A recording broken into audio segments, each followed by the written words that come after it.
So, we've seen that hedge funds are often at the cusp of innovation, and they can innovate quite fast because they have little, if no regulation, behind them.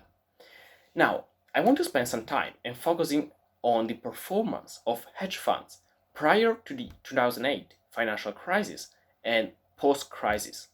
So, prior to the crisis, hedge funds all around the world were earning about a 8.7% internal rate of return, and the volatility was about 6.5%.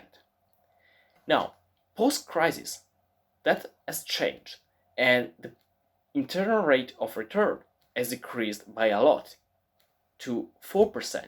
And at the same time, the volatility has also decreased to 4%. Remember, it was 6.5% before the crisis. But interestingly enough, the Sharpe ratio has changed. And over this time, prior to the crisis to post-crisis, the Sharpe ratio has increased.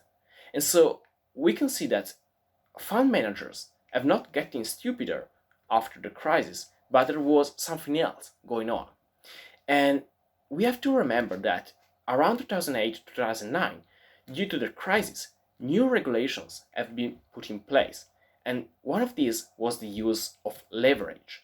So prior to the crisis, hedge funds were using a leverage even 10 to 1, which is a lot. But after the crisis, that's no longer possible. And so the leverage is reduced maybe to 4 to 1. It's quite a lot less. And beyond leverage, there is also a liquidity factor because most hedge funds in their strategy, they keep a quite high amount of cash. But interest rate prior to the crisis were higher than post-crisis.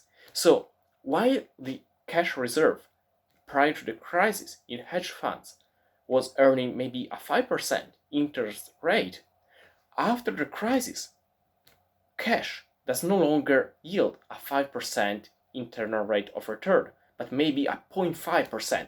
So it's like a 4.5% loss in revenue over the cash item of the portfolio. And so all of this factor has brought that the conditions that hedge funds no longer perform what they used to do prior to the crisis. But it's not because fund managers are getting stupider, but because the conditions, the outside conditions, have changed.